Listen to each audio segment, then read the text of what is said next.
Good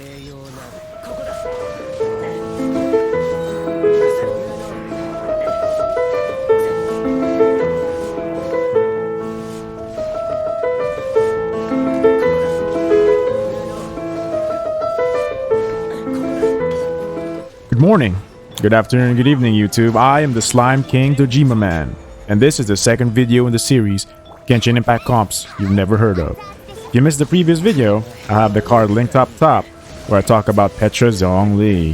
Before we begin, I would just like to point out that everything in this video is purely my opinion and by no means should you take my words out of context or as law. Without further ado, let's get to Naxiaonal. Worthless!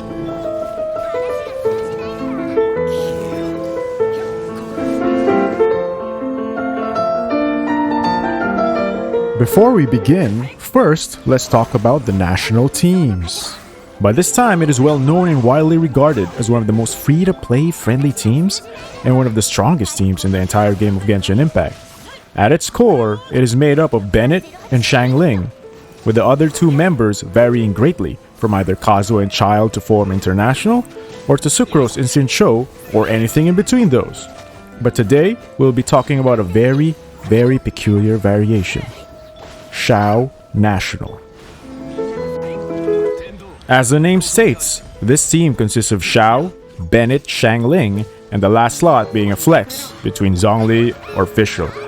Zhongli provides Res Shred, Shield, and Petra buff, while Fischl provides consistent damage, especially with her A4 Ascension and Overloads.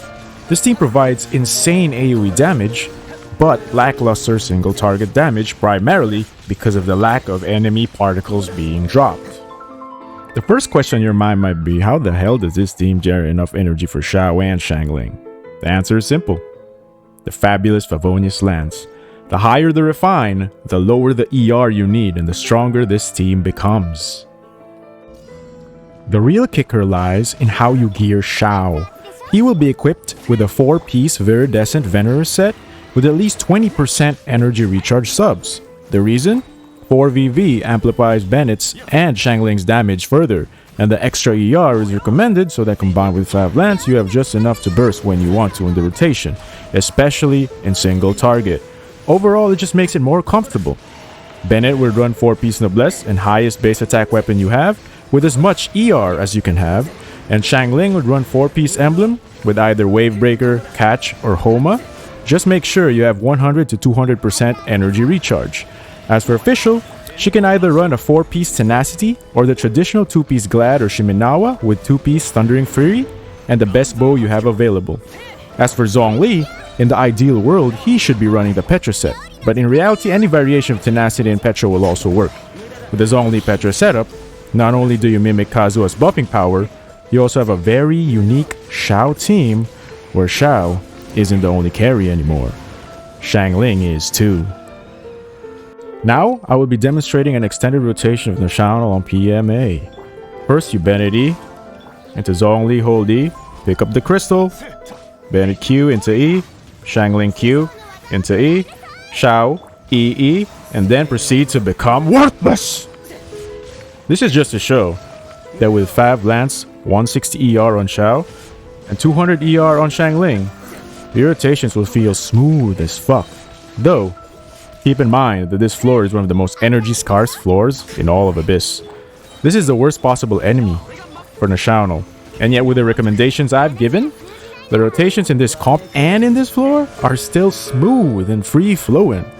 I could comfortably do about 3 to 4 rotations almost seamlessly to take down PMA in the needed time to clear the second half for a full 3-star clear.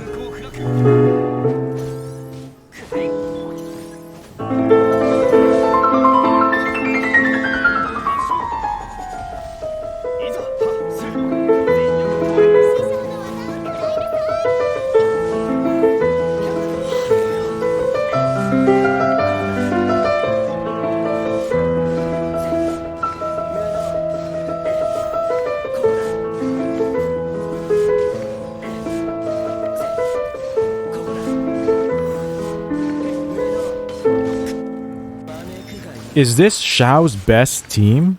Hell no. In fact, most of Xiao's teams perform relatively similar to one another. Xiao's best trait is that he is the most versatile hyper carry in Genshin Impact. This means that you put him in any team as long as there's an Inimo battery, a healer, or a shielder, and his team's damage output will mostly be similar. The bottleneck is always Xiao. With Naxiaonal, you are lowering Xiao's damage so that he can somewhat battery Xiangling, and thus its DPS output falls within the spectrum of Xiao's other teams.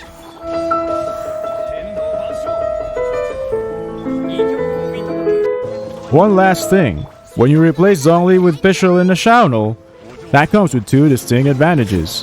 One, you have more damage. Do not underestimate Oz's damage output, especially when buffed by Bennett. Her A4 Ascension will always proc, as Xiao consistently swirls on each plunge. And two, as a result, you have more energy generated, thus lessening your ER requirements. If you require a shield, or to put it bluntly, are having skill issues, then Zhongli is a play. If you don't have the ER subs on your artifacts to make the rotation smooth, or you simply want the highest damage output possible, and can live without a shield, then Fischl is an all-in alternative. She's actually the best choice. So, why would you even run Naxiaonal then? This video series isn't about groundbreaking meta teams.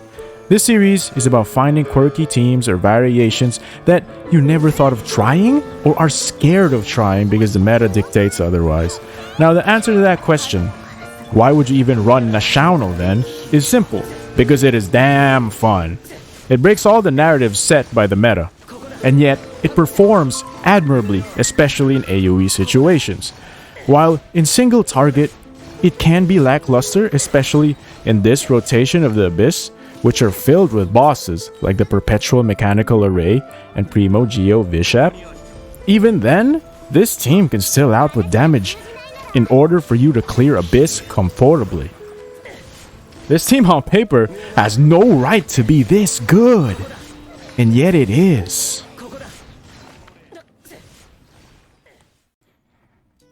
And that concludes the second video of Genshin Impact teams you've never heard of. Let me know what you think down in the comments below. Was this the first time you've heard of Naxiaonal? Are you interested in trying it now? Let's shout it out over at my Twitch, twitch.tv/DejimaMan, where I stream Genshin almost every day. I hope I've shaken up your thoughts about the meta, and as always, hit that like and subscribe if you want to see more of these kind of videos. This is our parting. Farewell.